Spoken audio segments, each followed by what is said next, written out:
I'd like to welcome everybody to today's presentation on listening without defensiveness. I'm your host, Dr. Dawn-Elise Snipes. In this presentation, we're going to explore what causes defensiveness and identify strategies to enhance assertiveness. And I think if you have been, breathing over the past few years, I have noticed, and I think a lot of you probably have noticed, a strong increase in defensiveness in people's communications. So we're going to take a look at why that is and strategies to address it, because your organization is not going to be able to work effectively if the staff are defensive with one another. If you are working with a client and the client is defensive, or likewise you become defensive, once we put that defensive wall up, we're not going anywhere. So let's talk about what's going on. All behavior has meaning. I've said that probably 100 times in my videos. All behavior has meaning. You get up, you go get something to eat. What is the meaning of that behavior? Does it mean, hey, I'm hungry and I need to get something to eat? Or, hey, I'm bored. Do I want to get something to eat? Or, hey, I'm really trying to get a little bit of a dopamine rush here, so I'm going to go get some chocolate. Whatever it is or means to you is the communication underlying that behavior. All behavior has meaning. Defensiveness is a behavior that indicates a lack of a sense of safety. When we become defensive, we're putting up our defenses. We're putting up our walls.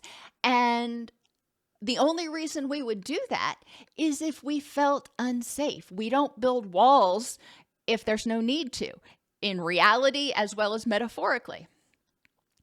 Prior learning of unsafeness in relationships can trigger a lack of a sense of safety. If people have betrayed you before, if people have become verbally aggressive with you before, if people have invalidated or disrespected you in the past, then it's likely that there is a part of your brain that says, okay, this person may be possible of disrespecting me or being verbally aggressive towards me. So I am going to start out being on the defense. I am going to start out assuming that they're going to lash out. That way, if they do, I've got my walls up. How does that impact us? And we're going to talk about that more in a minute. Prior learning of unsafeness can be a trauma experience, a traumatic experience.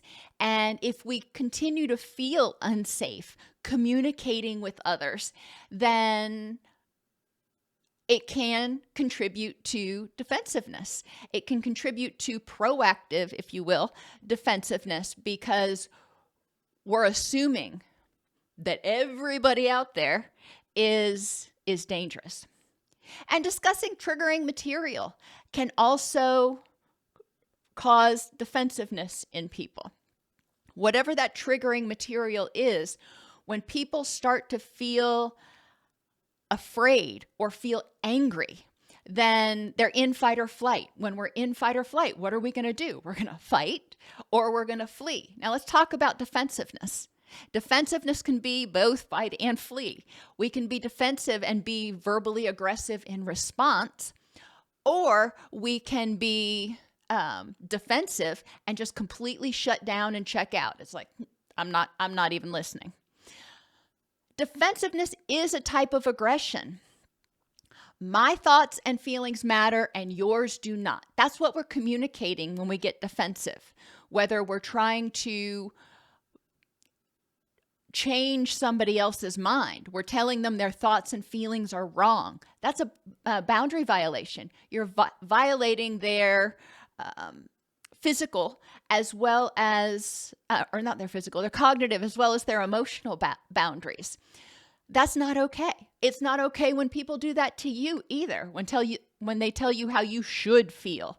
Well, you feel how you feel, and that's a different video. Defensiveness also communicates, this makes me uncomfortable and I refuse to hear you. It could be what you're saying contradicts my beliefs and it makes me uncomfortable, so I don't want to hear you.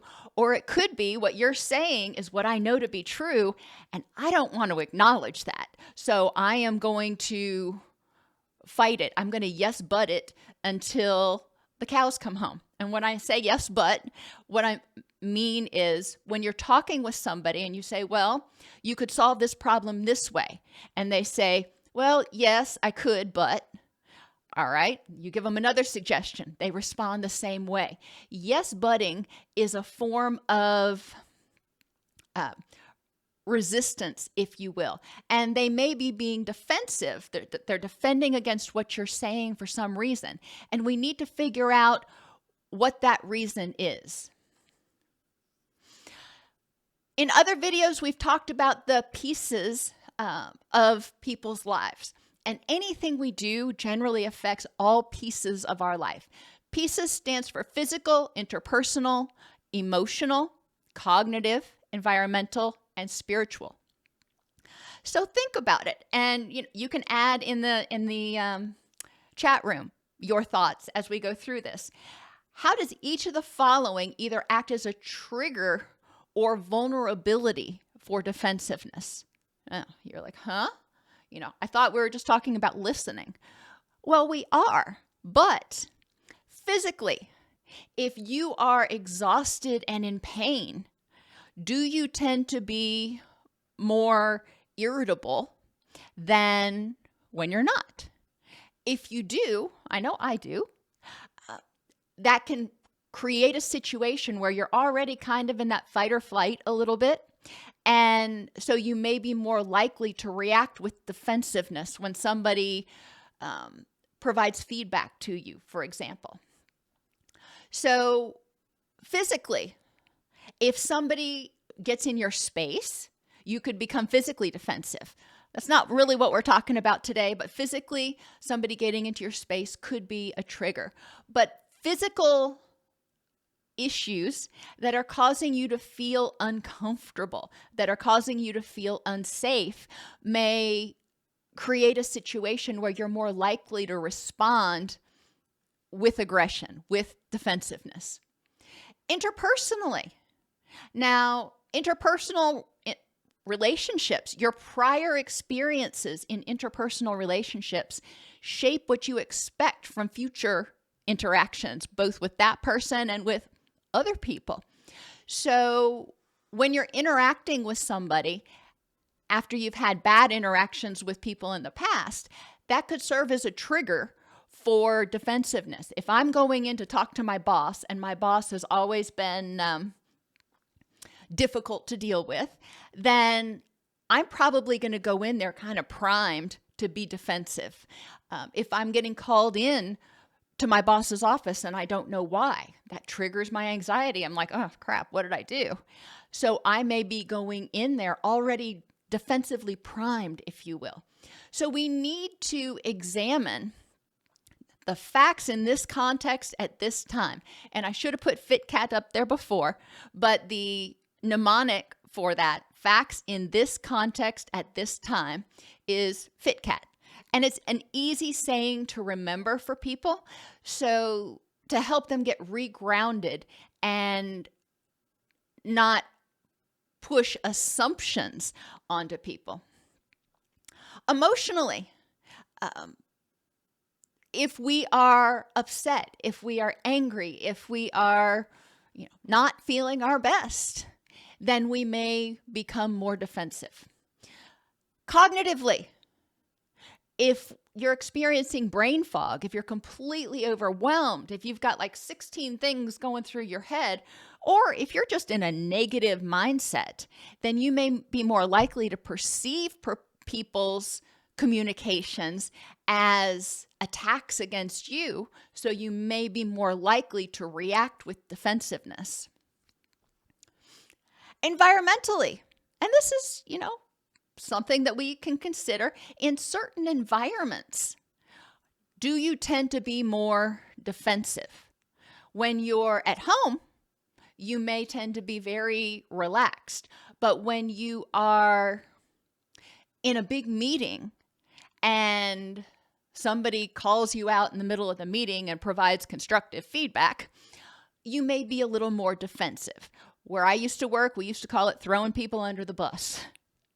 And people would often not respond well to that, especially if it was done in front of everybody. Why?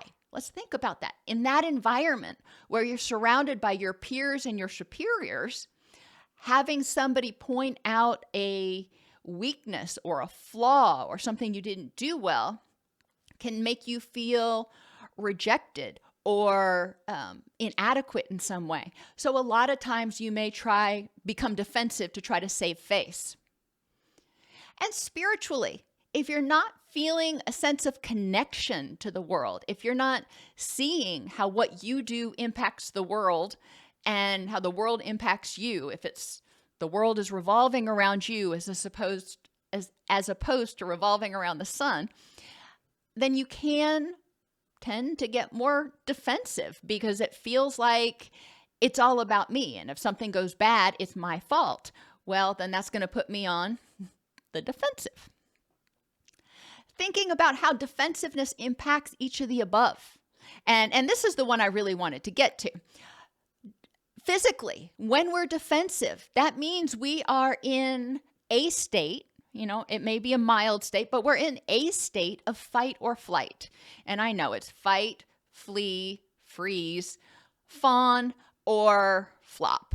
Those are our 5 stress reactions. But we're in a threat state, okay? And when you're in a threat state, then you're going to tend to be more hypervigilant. Your muscles are going to tend to be tenser, which can make pain worse. You may not sleep as well if you're defensive. If you have a meeting tomorrow and you're expecting it to go badly already, you're expecting to get thrown under the bus, then you may already be getting defensive in your own mind and gearing up. So it can impair your sleep. Interpersonally, we make a lot of assumptions about what other people are thinking. We tend to often engage in a lot of mind reading. And when we're assuming what somebody believes, then we can assume wrongly and get defensive wrongly, which can negatively impact our interpersonal relationships. If people just, every time they interact with you, you've already jumped to your conclusions and gotten defensive, then they may react defensively in response. I had a client, and I've told you all this story before, but I'm going to tell it again. I had a client one time who walked into my office. I hadn't met her ever before. She walks in, she sits down, and I introduce myself, and she says, okay, doesn't introduce herself. Obviously, I know who she is. And she starts out with telling me, I'm not going to those meetings. This is what I'm not going to do. This is what I'm not going to do.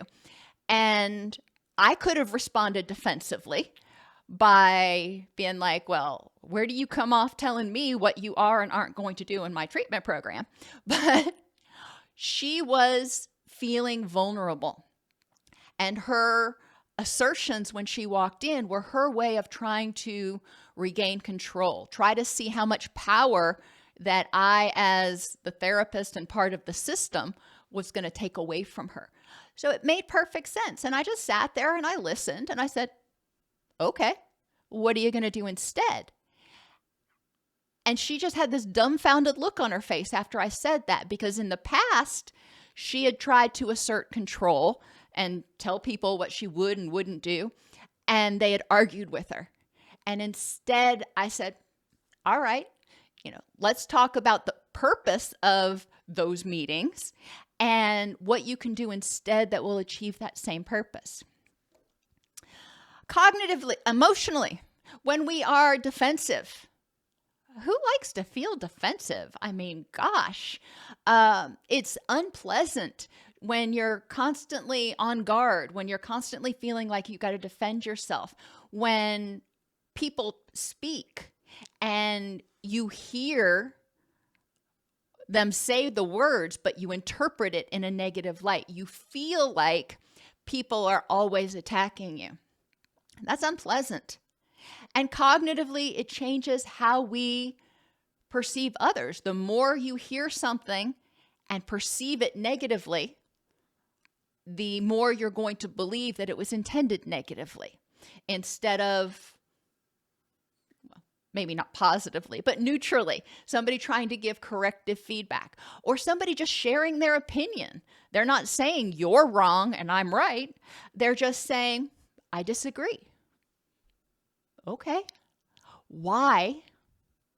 Why is it so important for everybody else to agree with you all the time? And yes, I know I'm using extreme words. Those are cognitive distortions that also contribute to defensiveness. If we tell ourselves everybody's got to agree with me, or if this person doesn't agree with me on everything, then I'm not acceptable, or I'm not lovable, or I'm going to be rejected. Think about how that sets you up to be in a position where you feel anxious. It's important in communication to start out with a firm foundation. Recognize the difference between criticism of you versus your behaviors. Now, if you've had children, you know, children do things that are not always right. Heck, if you're an adult, you're going to make mistakes sometimes, and that's okay. It doesn't mean you are a mistake. If your boss comes up to you and says, this report is just garbage, I don't know what you were thinking, but I need it redone. Now, that's not good communication on their part, but they're still saying the report is garbage, not you are garbage. You are garbage as an employee or as a human being. They're saying the report is. So that's first thing. Recognize the difference between other people's opinions and them just stating their opinions and your opinions. When we talk about boundaries, we talk about having this boundary here. And my thoughts, feelings, person is right here. And I can assert my feelings. I can put them out there onto this table, which serves as the boundary. And other people can put their thoughts and feelings out there on that boundary, which is a table. We're just putting it all out on the table, as they say. It doesn't mean they're saying you have to take my opinions, nor am I saying you have to take mine. I'm just saying, here, we're going to put it out there. Okie dokie. If I disagree with your opinion, then at that point, I've got to decide whether it is something that's important to proceed with, to discuss. And we're going to talk about that a little bit more later. But we're starting with creating this foundation. Have people look back over situations in which they have felt criticized or in which they have gotten defensive, and ask them to evaluate what was said and whether they were being criticized as a person or their behaviors were being criticized. And sometimes people use unkind language. When you look at a child after they've done something wrong and you say, you're a bad child, well, that's not helpful, because then you're actually saying you are a bad person instead of criticizing the behavior. I love you hitting your sister. That was a bad choice. So that's really important. And we need to go back through and reevaluate our perceptions of what people have said in the past. And again, sometimes people don't say it the nicest way or in the most appropriate setting. And sure, you have a right to feel anxious or angry if they call you out in the middle of the meeting or they say something to you in a way that is very unkind, like saying you're stupid. You have a right to your reaction to that, but you can say, hey, I don't appreciate being called stupid, or I don't appreciate being called out in the middle of a meeting. I hear what you're saying, or in the case of stupid, I don't understand what prompted that. Can you tell me what you think I didn't do right or what I need to learn? Okay, so help identify the behaviors that I can change. With the other person that called you out in the meeting, you can say, all right, I don't appreciate being called out in front of everybody. I am happy to hear your feedback about how my program is doing or my report or whatever. And I would prefer not to be put on blast because that makes me feel self-conscious and anxious and embarrassed. Take what's useful and leave the rest. And this goes back to that table. You're not always going to take other people's opinions off of it and go, oh, well, maybe they got a point. They put their stuff out there. They may even tell you why they think that way. And all right, I don't agree. I'm going to leave that there. Thank you very much. But when something's useful, you can take it in and say, all right, I may change my perception. Be realistic. Nobody is liked by everybody, and nobody's behaviors are liked by everybody all the time. We need to get away from those extreme words. There are people that you'll get along with, people that you won't. There are people who could be your absolute best friends in the whole world, but you disagree on certain topics. And maybe it's better not to poke the bear. I know with a couple of people that I'm good friends with, the subject of politics or religion, go figure, are issues where we disagree a lot. And when those issues come up, I know that they're not going to be interested in my perspective, and they are not interested in my, and I know what their perspective is, and there's no sense bringing this up where we might get into even if it's an academic debate. Sometimes that can be unnecessary turmoil that you're bringing up. So sometimes things are just better left unsaid. You can really love a person, you can really like a person, and have some fundamental disagreements. We can hear what they say and pay attention to how we're communicating. If they say something to us that we disagree with, and we cross our hands and we go and roll our eyes, well, we didn't have to use words, but that was very aggressive. That was saying, I hear you, I think your opinion is stupid, or I totally disagree, or you're being a pain in my butt. Whatever that your nonverbals are saying, they're still screaming loud and clear. So we need to, if we're going to bring things up, we need to be able to listen and appreciate and respect the other person's point of view.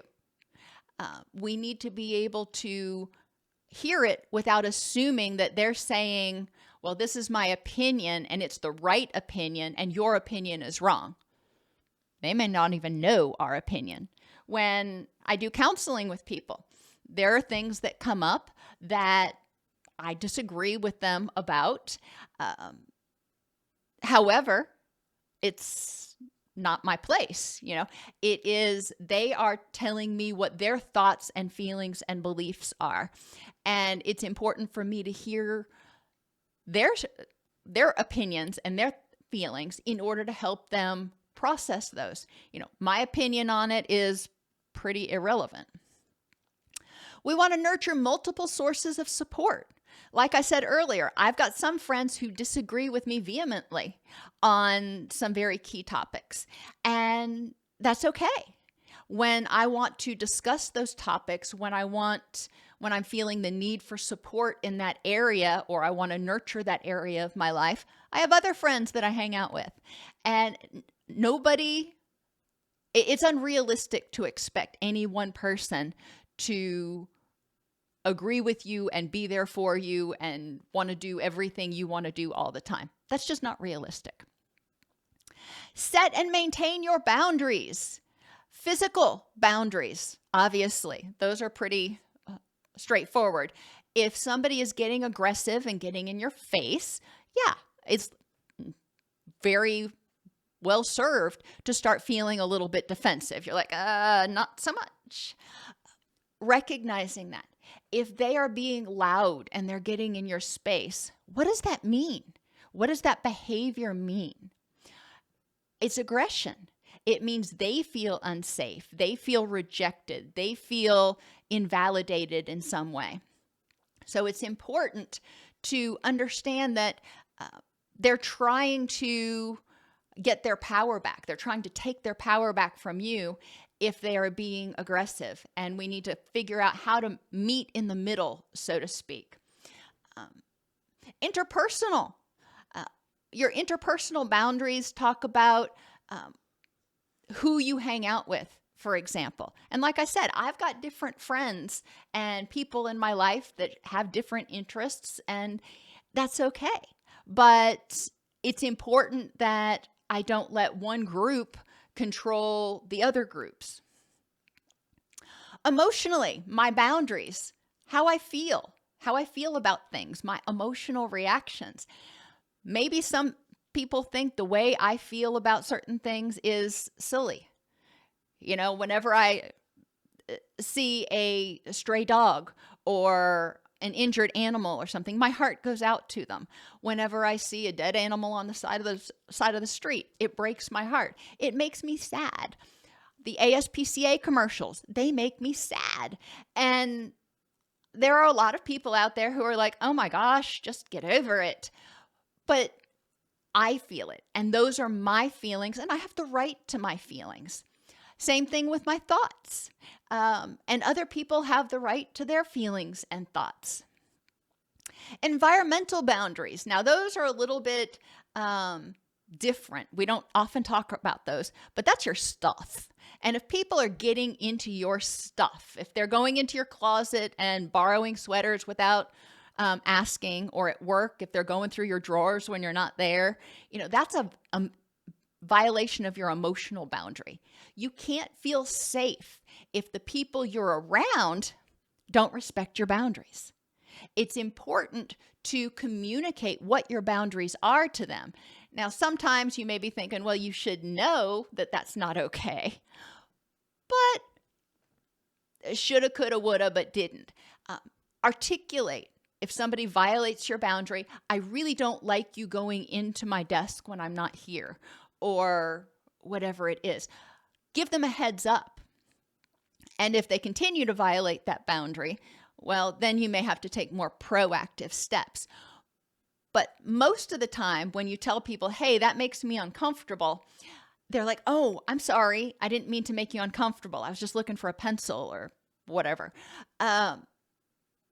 No harm, no foul. You don't feel threatened by that person, which means when you communicate with that person, you will probably assume that they're coming from a place of respect, not necessarily aggression. Because, okay, they've accidentally violated your boundaries. You told them about it. They apologized. They were like truly sorry that they did it. Okay, sorry. And they didn't do it anymore. So, hey, what does their behavior say? Their behavior says, hey, I respect you and I will respect your boundaries. We want to enhance our self-esteem because it's hard. Even if we recognize and accept that nobody's liked by everybody, or nobody's liked by anybody all the time, there are going to be times when even your bestest friend looks at you and goes, yeah, just not today, or I disagree with you on that. Okay, it is what it is, but enhancing your self-esteem so you don't rely on other people for validation is really important. If you get your life's breath by getting compliments, by being accepted by everybody in your life, then it's going to be really difficult when people disagree with you. And a lot of people who grew up in chaotic households, and I say chaotic, not addicted, because this is true in households where there's uncontrolled mental illness, where there's violence. You know, there are a lot of things that can contribute to chaos. But in people who grew up in chaotic households, they learned that it was important to be a chameleon. Don't talk, don't trust, don't feel. I need to make sure that I am doing whatever that person tells me to do, feeling however that person tells me to feel in order to be safe. As adults, we don't have that. We are able to set boundaries. We are able to take care of ourselves. We're not reliant on that chaotic parent to give us food anymore, to give us shelter anymore. And that's power that we get, unfortunately, partly with age. But once we get older, we need to be able to recognize the difference between, all right, when I was a kid, I couldn't control this, and I needed this person's approval because I needed this person to take care of me. As an adult, I would like that person's approval, but I don't need it, and because I don't need them to take care of me anymore. So there's a difference. And give the respect you expect to get. I mean, that's a pretty standard thing. If you want people to be willing to hear your point of view, even if they disagree, then you need to be willing to hear other people's point of view, even if you disagree. And recognize that disagreement doesn't necessarily mean either one of you is wrong. It may just be a different point of view. Or it may be that neither one of you has all the facts and there's some third option out there. Try to be empathetic and curious. If you passionately disagree about something, what is informing your decisions? Do you have all of the facts? And if not, then try to figure out how to get as many of the facts as you can. Unfortunately, today's media and social media is very polarized. And that's true also with even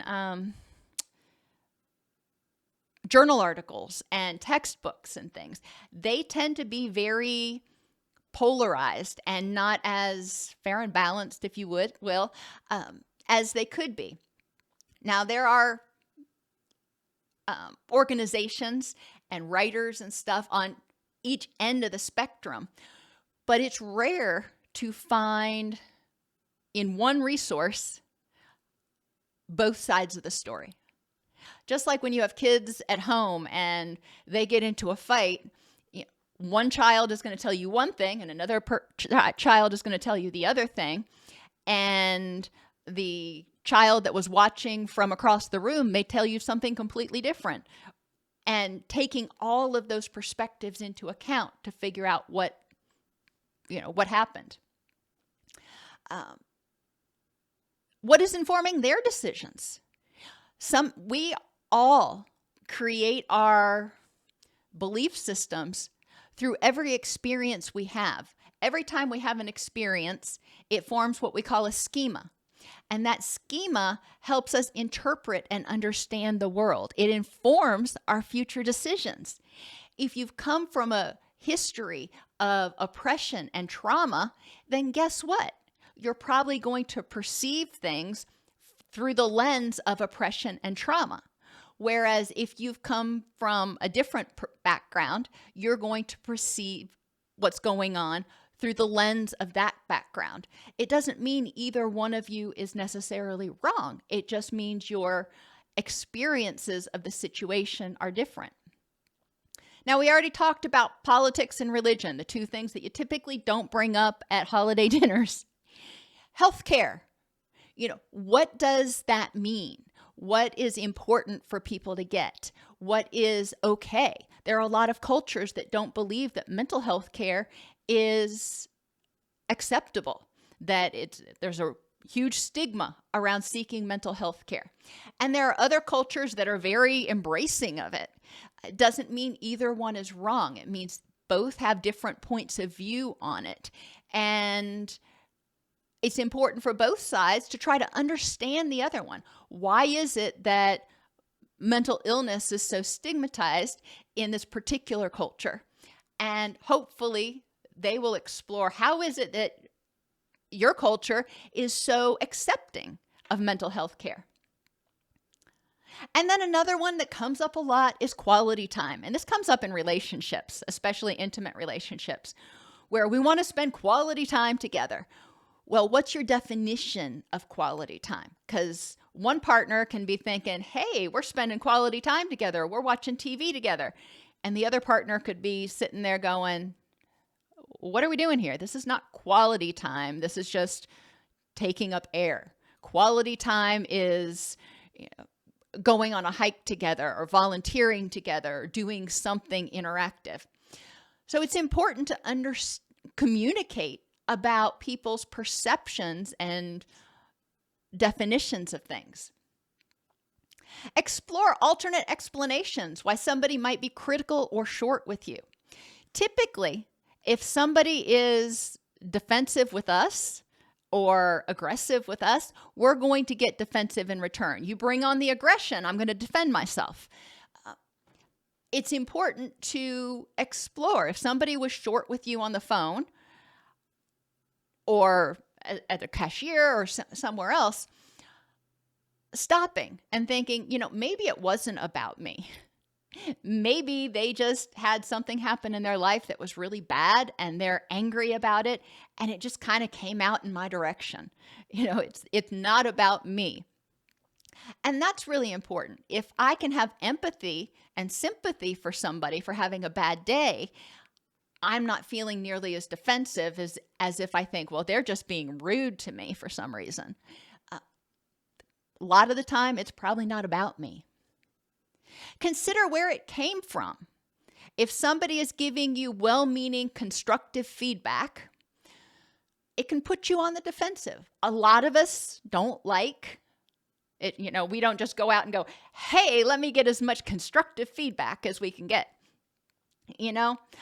Sometimes we ask for it and can get it back, but it still is uncomfortable because it's somebody validating, yeah, I don't agree with what you did. Constructive feedback, however, identifies a behavior. It doesn't say you are stupid.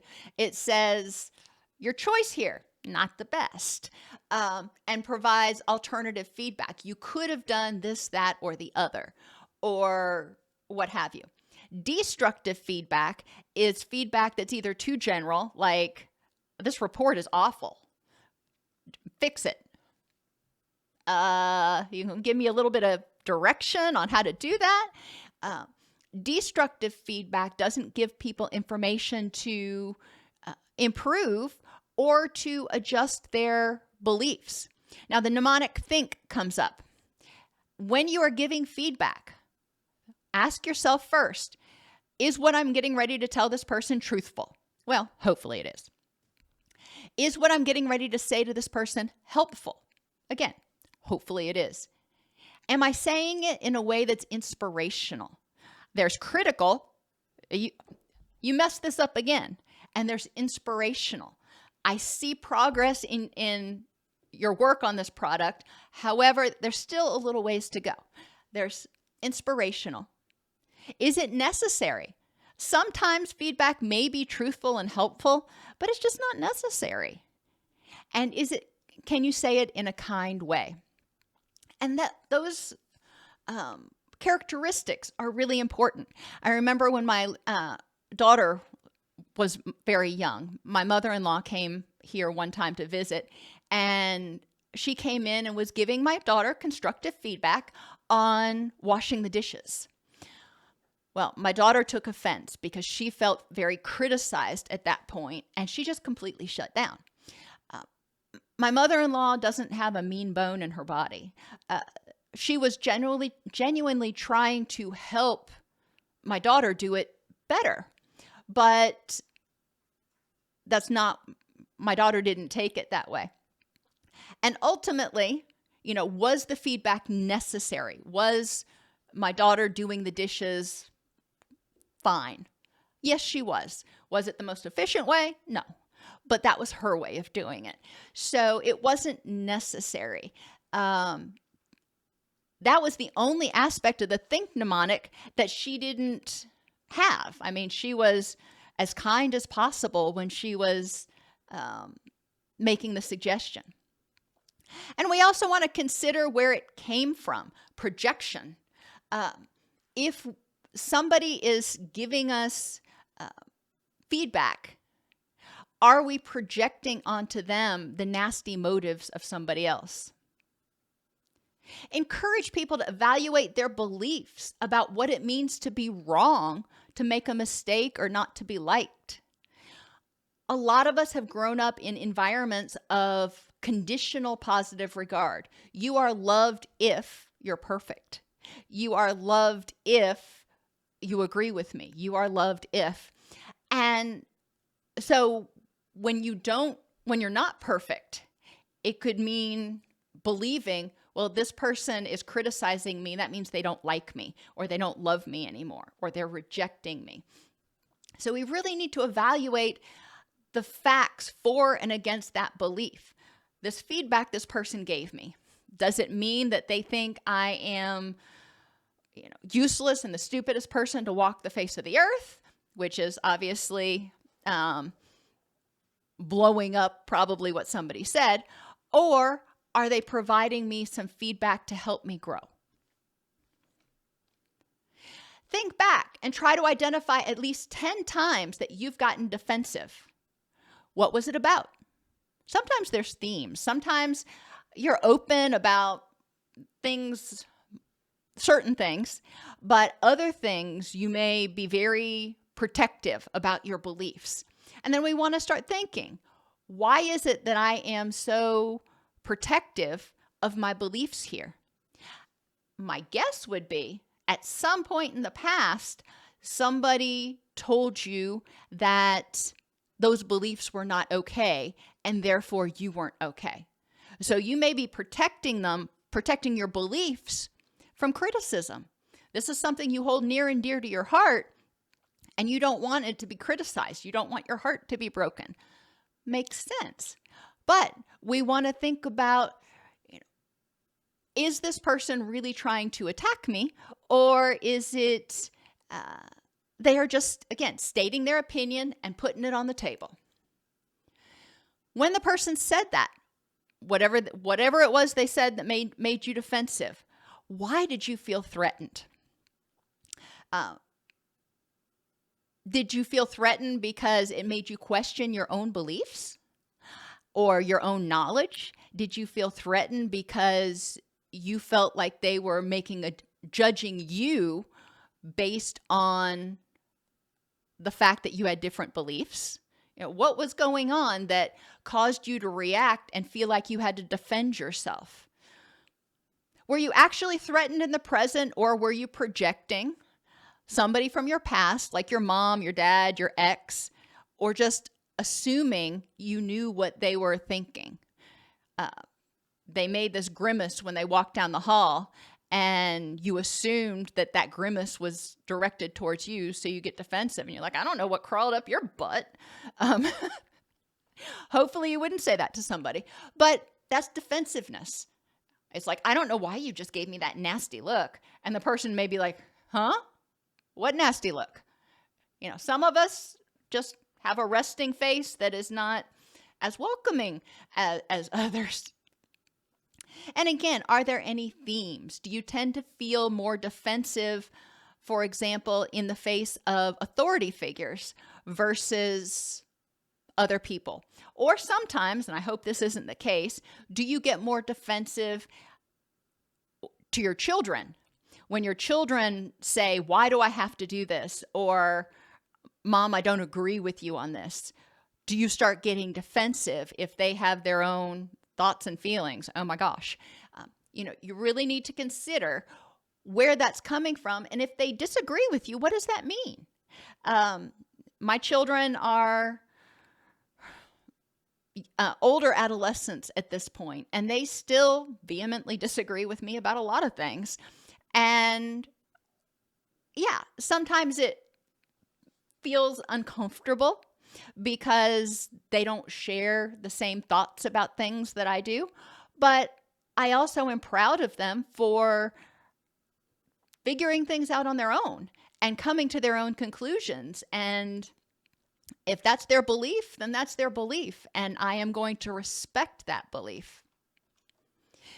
Listening and hearing, general tips, set ground rules for your boundaries. If we're talking physically, you stay out of my space, okay?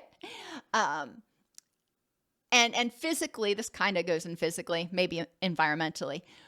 When we are having a discussion, don't raise your voice. When people raise their voice or when people stand up, that's elevating their power. When people roll their eyes or cross their arms, those all can be perceived as aggressive or defensive moves. So we need to set ground rules. Now, sometimes I cross my arms just because I'm cold. And it's important that we communicate ahead of time. If we're going to have this discussion, we're both going to stay seated. We're not going to raise our voices. If we need to take a time out, if it starts feeling, too uncomfortable, then we will take a time out. If I see a nonverbal from you that makes me feel like you are becoming defensive or aggressive, then I can ask you about it. And we got to be careful how we ask about it. If somebody sees a look and they're like, oh, what does that mean? Of course, that's a defensive reaction. Instead, they can say, when I said that, I saw you make a grimace. I'm wondering if you disagreed with me. Maybe they had gas and, it was uncomfortable for a minute. We don't know. But making sure we pay attention to our tone when we ask about it. Ask with empathy and curiosity. Emotionally and cognitively, I'll do both of them at the same time. You have a right to your feelings and thoughts, and I have a right to my feelings and thoughts. We'll put them out here on the table. And I've done this exercise with people in sessions before, especially like couple sessions or family sessions. And I've actually had people write down their thoughts about something on index cards, and we literally put them all on the table. And then we start talking about, people draw different cards. They don't know whose it is. And they talk about their perception of whatever that is. And environmental boundaries. This is if I get up and leave the room, if I tell you I need a timeout, you will respect that. You will not follow me and start banging on the door going, we're not finished talking yet. Stop mind reading based on both verbal language and body language. Just because, again, somebody goes like this, maybe they're uncomfortable. Don't assume you know what their nonverbals mean. Now, there are some nonverbals that are a little more obvious. Being a parent myself, I could hear my daughter's eyes rolling when she was walking behind me. Kidding, of course. But there are some things that are just clearly disrespectful if somebody rolls their eyes at you. But still, it's important to ask about what that means. Stop projecting. Stop assuming that today's boss is being aggressive and condescending, just like the boss you worked for 5 years ago. Make sure you're checking your perceptions and your reactions based on the facts in this context at this time. When you're talking and listening, one person and one thing at a time. Don't unroll a list of done me wrongs because that gets overwhelming. I'm going to talk to you and we're going to talk about this one thing until we get it settled. And then I'll talk to you about something else, or we will talk about something else. But one person and one thing at a time. You don't want to be trying to juggle multiple conversations. At work, you've probably had this happen where you've had like 3 people in your office asking you to do things and you're trying to juggle it, and you may not get it right because you're probably not giving each person full attention. So you may mishear or misremember what was said, and that causes hurt feelings, that can cause problems. Use objective language, not "you're stupid" or "this report is awful." Objective language. The choice you made here appears to be a bad choice because for these reasons, as evidenced by, and that's what I have them put in documentation for the supervisees who work with me. That's what I had my children do when we were, when they were young and at home. If you've got a complaint, that's fine. You can say, I've got a complaint. This is what it is. Not, you are a great big old meanie. Well, what is it that I did that makes you believe that I'm a great big old meanie? And let's talk about how to address that. Have a safe word and a de-escalation plan. So if you feel like you are getting defensive or being attacked, you can take a break and down-regulate yourself. It doesn't mean necessarily you are being attacked. It means you feel like you're being attacked. And when you feel that way, your stress response kicks in. You go into fight or flight, which means your body is not using your prefrontal cortex, your thinking mind. You're operating in your emotional mind. So we need to take time out to get back into what Linehan called the wise mind. And share this plan with your significant others so they can support and respect it. This is my de-escalation plan. When we're having this conversation, if I start feeling overwhelmed, I am going to let them know ahead of time. Mindset. Go into conversations, even if you're getting called into your boss's office, or if your significant other says, when you get home, we need to talk. I hate that phrase. Oh my gosh, I hate that phrase. Because then your mind starts racing about what do we need to talk about that you couldn't have just said, blah, blah, blah. So it can create anxiety and it can cause you to become defensive going into it. Try not to assume the worst, but listen to hear and understand. Walk into the house. If they said, we need to have a talk when you come home. All right. Walk into that situation, not assuming necessarily it's about you, and listen to hear that person's point of view and understand that person's point of view. And then you can address it. For example, if you have that conversation and you come home and your significant other says, you're working all the time, you're never here, I feel completely neglected, blah-de-blah. Okay, well, let me empathize for how you might feel because I'm working 16-hour days for the past 3 months or something. And acknowledging how they feel, what their beliefs are, and then opening up a discussion about, okay, what can we do so you feel less rejected, so you feel less ignored or whatever. When you listen to hear somebody's communication, remember their communication is also communication, as is behavior. When you hear somebody's communication, they're telling you something that's important. So you've got to figure out, okay, how can we both arrive at some sort of conclusion or resolution that most effectively helps us both meet our needs. Take a moment to get grounded and reflect to see if you feel your stress level rising.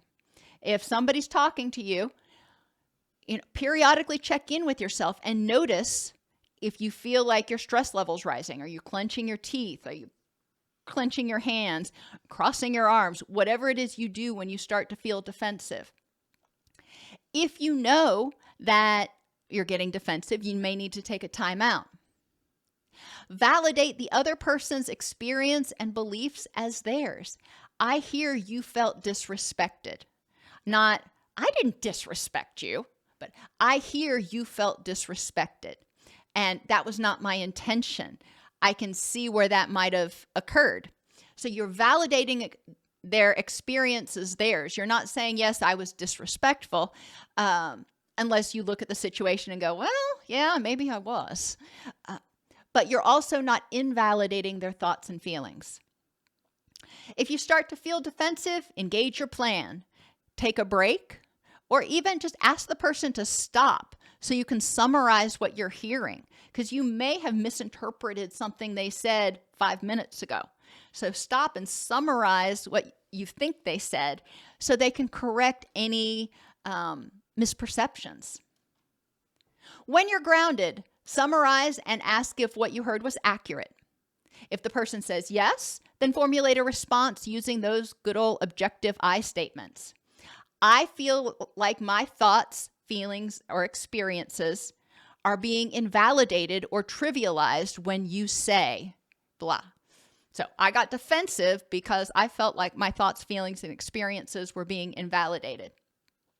Or I felt anxious about sharing my thoughts with you because I assumed you were going to invalidate, trivialize, criticize me.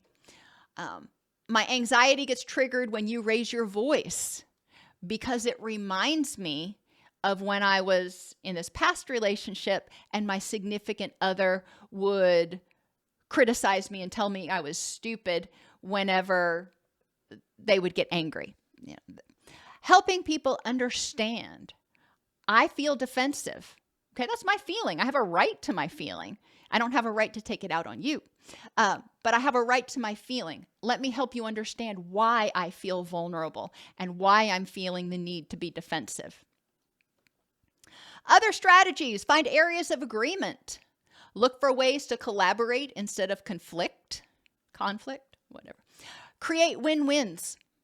All right, let's see where we can meet in the middle. I can succeed at my job and you can feel loved and appreciated, or whatever your areas, whatever the topic is. What can you agree on? And sometimes that may be, we're going to agree to a disagree and just not talk about this subject because we're not going to meet. And the more passionately you feel about something, the more difficulty you may have hearing other people's perspectives without getting defensive. And so that's an advanced skill to talk about some of those hot button topics that you feel passionately about. Pick your battles. Only pick those battles that are actually necessary. And apologize when necessary. Engage the executive control network. When the amygdala, that's the fear and emotion processing part, or one of the processing parts of our brain, when the amygdala is triggered by a threat, it frequently strengthens the connections with your default mode network, with your autopilot, and results in habitual responding. So when you have a stressful experience, that strengthens the connection with your autopilot that says, this person is stressful. And every time you have another stressful experience with them, it just strengthens that connection. So your autopilot, whenever you interact with them, is to expect to be needing to be defensive. The executive control network, your thinking mind, helps you focus on the present situation in the current context and choose a response that's more in line with what you want. The executive control network, or your wise mind, can help you learn new skills and alter your beliefs so you can feel safer and more empowered, thereby reducing the strength of the amygdala connection and reducing your stress response. You can do this through rehearsal and empty chair technique. If you know you're going to have a discussion with somebody and you know it's likely you're going to start feeling defensive, practice it. Practice it till you can have that conversation without getting defensive. Identify and modify schema that pop up in your mind when you start feeling defensive, like you sound just like my mother, or use beta testing. Breathe, so you're down regulating. Evaluate the situation. Think about what's going on and talk to the other person about your thoughts and your feelings in the situation. What's causing you to feel defensive? And then take actions. How can we do this in a way that we accomplish our goal, but I don't feel threatened or defensive? Defensiveness is a way we protect ourselves from hurt or rejection. Defensiveness is an aggressive strategy, which makes the other person also feel unsafe and attacked. You know how we all feel when somebody gets defensive towards us. They're like, no, who do you think you are? Creating safety is essential to reducing defensiveness. In real life and cognitive rehearsal of new skills using your executive control network, so when you're calm, practicing the situation, is essential to enhance feelings of safety and efficacy or effectiveness, and alter your beliefs in your autopilot or your default mode network. Are there any questions?